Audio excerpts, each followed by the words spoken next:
बोल लो विधायक जी, बोल लो, बोल लो। हाँ बोल लो, तुम मारे आए बेनीसराय में, तुम बेनीसराय मारे आए हो। पर्ची मंगवाई थी ये सब घर के लोगों की, तो मालूम हमारे नाम की पर्ची ही नहीं है, सिर्फ पत्नी के नाम की पर्ची मिली। द लाइव टीवी, सच सबसे आगे। नमस्कार, द लाइव टीवी देख रहे हैं आप। आपके साथ मैं हूं आदित्य कुमार। उत्तर प्रदेश के चौथे चरण का मतदान हो रहा है और इस वक्त हम रायबरेली में जगह जगह मतदान केंद्र पर जा रहे हैं। मतदान यहां पर हो रहा है, लेकिन गड़बड़ियां भी सामने आ रही हैं।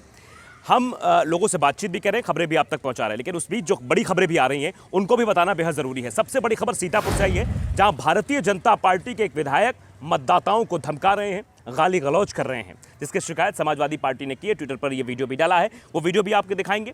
और उसके बाद यह खबर बताएंगे किस तरह से जो मतदाता हैं उनकी पर्ची गायब है, किसी के पास पर्ची नहीं, कोई मतदान नहीं कर पा रहा, परेशान है वो, और किसी का जो है नाम ही गायब कर दिया गया। ये सब चीज़ें निकल कर भी सामने आ रही हैं।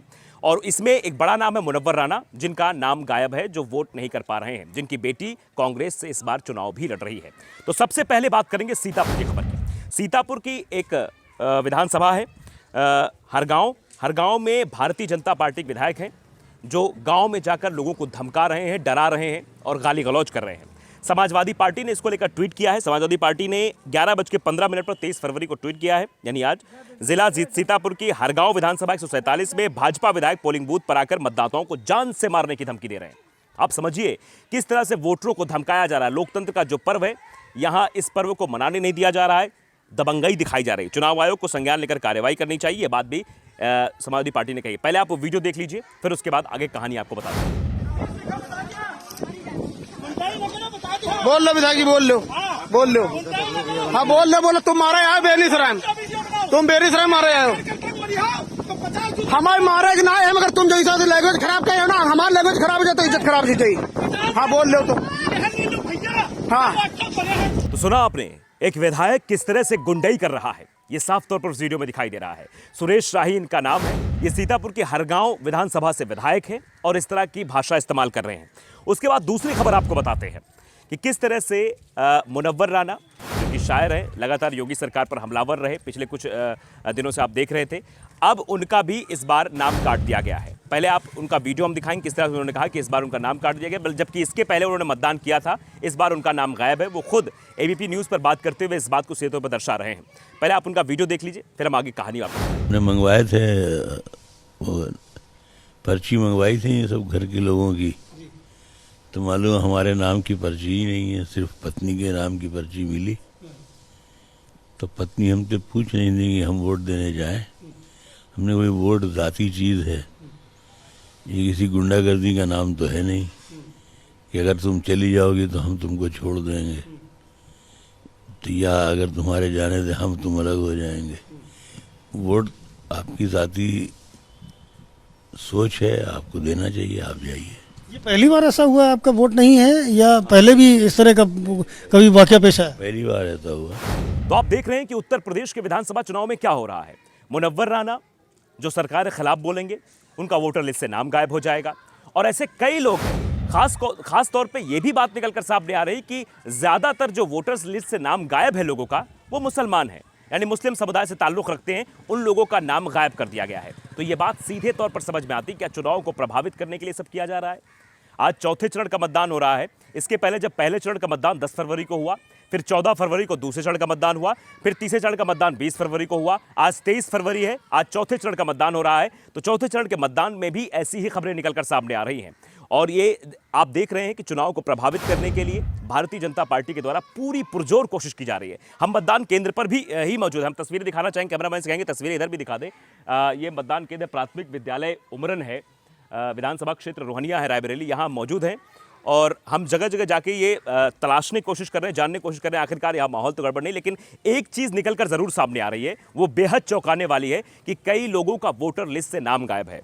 जिन्होंने पिछली बार पंचायत चुनाव मतदान किया, उनका भी इस बार नाम नहीं है। और कई सारे लोग ऐसे भी हैं जो ने पिछले विधानसभा में मतदान किया था, उनका नाम नहीं है। और कई लोगों का नाम विलोपन सूची में डाल दिया गया है। तो इस तरह से चीज़ें अगर निकल कर सामने आएंगी और इस तरह से भारतीय जनता पार्टी के विधायक गाँव गाँव में जाकर धमकाएंगे, तो ये सवाल खड़ा हो जाएगा, क्या ये निष्पक्ष चुनाव हो रहा है?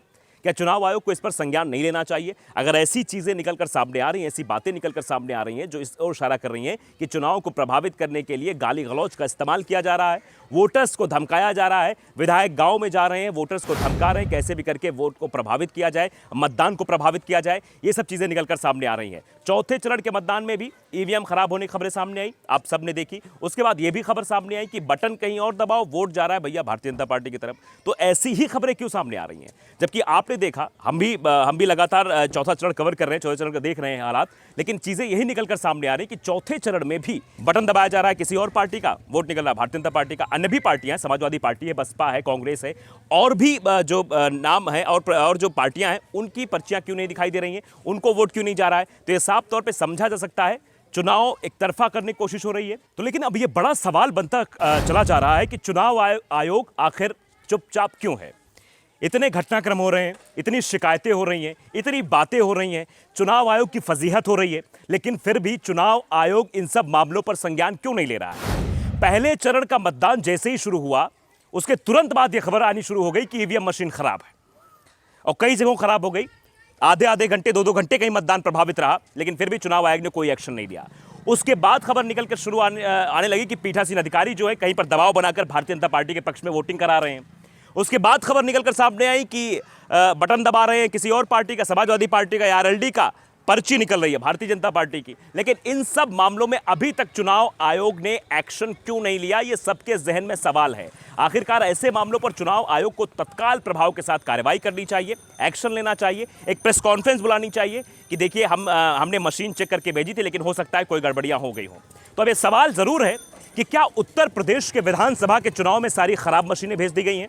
क्योंकि आज भी जब मतदान शुरू हुआ चौथे चरण का 23 फरवरी को, तब भी सुबह से ही खबरें निकलकर सामने आने लगी। लखनऊ ले लीजिए, बांदा ले लीजिए, हरदोई ले लीजिए, जगह जगह से खबर सामने आई कि भैया यहां पर जो है ईवीएम मशीन खराब है, मतदान प्रभावित हुआ है, मतदान थोड़ी देर के लिए रोका गया है, कहीं कहीं ईवीएम मशीन बदली भी गई है। और कई जगह से ऐसी खबरें भी निकलकर सामने आई कि लगातार वोटर्स वोट डालने जा रहे थे तो पर्ची निकल रही थी भारतीय जनता पार्टी की। इसको लेकर भी लखीमपुर से खबर सामने आई, वहां तुरंत कार्रवाई करते हुए सेक्टर मजिस्ट्रेट ने मशीन को बदल दिया और दूसरी मशीन वहां लाई गई।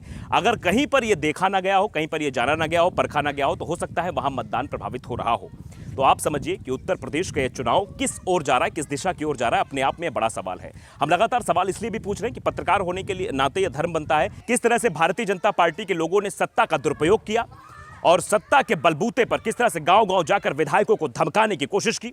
कई जगह विधानसभा प्रत्याशियों ने भी धमकाने और मारने और पीटने, गाली गलौज करने की कोशिश की। ये सब चीजें दर्शाती हैं कि एक तरफ इशारा करने की कोशिश की जा रही है। प्रधानमंत्री नरेंद्र मोदी जब जब चुनाव होते हैं सुबह आकर एक बात ट्वीट करते हैं और कहते हैं कि पहले मतदान बाद में जलपान। लेकिन जब जनता मतदान करने के लिए मतदान स्थल पर पहुंचती है तो उसे पता लगता है उसकी पर्ची गायब है, उसकी पर्ची ही नहीं मिल रही है, वो वोट कैसे डाले। हमने रायबरेली के सदर विधानसभा में भी चर्चा करने की कोशिश की, वहां भी गए, वहां भी लोगों से बात की तो कई लोग ऐसे मिले जिनके घर के लोगों की, अगर 12 लोग घर में हैं तो किसी की 2 पर्चियां सिर्फ आई हैं, 10 लोगों का नाम गायब है। ऐसी हर जगह से खबरें निकलकर सामने आ रही थी। तो ये दर्शाता है कि चुनाव को प्रभावित करने की पुरजोर कोशिश की गई है। और खास तौर पे जो मुसलमानों के नाम कटे, इससे साफ तौर पे इशारा है कि जो सरकार के विरोध में वोट करना चाह रहा था, जो भारतीय जनता पार्टी को वोट नहीं करना चाह रहा था, उसी का नाम गायब किया गया है, उसी का नाम वहां नहीं रखा गया है। तो आप समझिए कि किस तरह से चुनाव प्रभावित किया जा रहा है। लेकिन चुनाव आयोग इस पर कोई संज्ञान नहीं ले रहा है। चुनाव आयोग बिल्कुल शांत है, चुनाव आयोग की तरफ से कोई एक्शन भी नहीं लिया जा रहा है। फिलहाल क्या होगा क्या नहीं होगा ये 10 मार्च को सबको पता लग जाएगा, लेकिन उससे पहले चुनाव को प्रभावित करने की कोशिश पुरजोर हो रही है। द लाइव टीवी को अगर आपने सब्सक्राइब नहीं किया, सब्सक्राइब जरूर करिए, बेल आइकन दबाइए ताकि सच खबर आप तक पहुंचती रहे। नमस्कार। द लाइव टीवी, सच सबसे आगे।